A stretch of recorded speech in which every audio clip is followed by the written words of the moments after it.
So, pressure is very much on Chelsea ahead of their final group game in the Club World Cup. They look pretty comfortable after beating LAFC and Atlanta in their first match. However, they were well and truly put to the sword, were the Conference League winners against Flamengo from Brazil. Flamengo absolutely schooling Chelsea in how to play football, and they very much lost their cool in the heat of America. And it's only going to get hotter for their final game in the groups against ES Tunis of Tunisia. The African giants will very much be at home in these incredibly hot conditions that this tournament is being played in, and that is going to happen again in Philadelphia tonight. I'm recording this on Tuesday. Technically it's Wednesday morning, very early Wednesday morning when this game is being played, but it is Tuesday night over on the East Coast in the US. How hot is it going to be?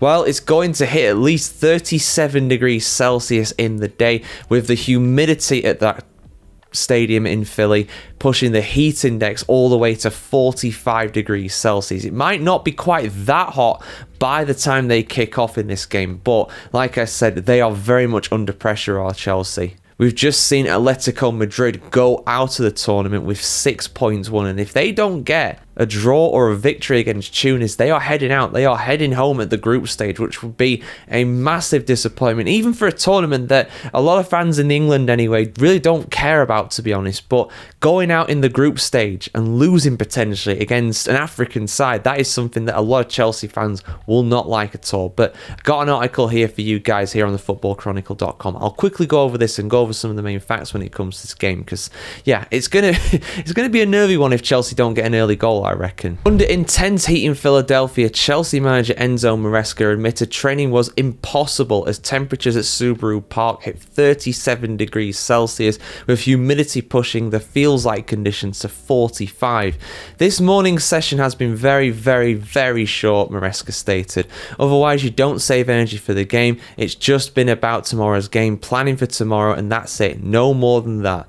Forecasts suggest the city could see its first day above 100 degrees Fahrenheit, which is 37.8 Celsius, in over a decade, and a local code red warning urged residents to avoid strenuous activity. Despite this, though, FIFA's match schedules for their expanded Club World Cup continue, with games kicking off when heat levels are at their peak. Indeed, some games are kicking off at around midday local time, and it's absolutely oppressive to play football at this level in those conditions. Even with those little heat breaks they have, it's not really enough, to be honest.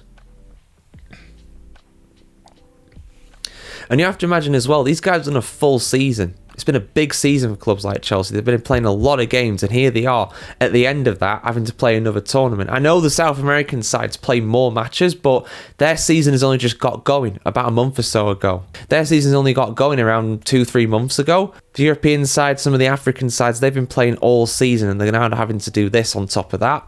It's a lot.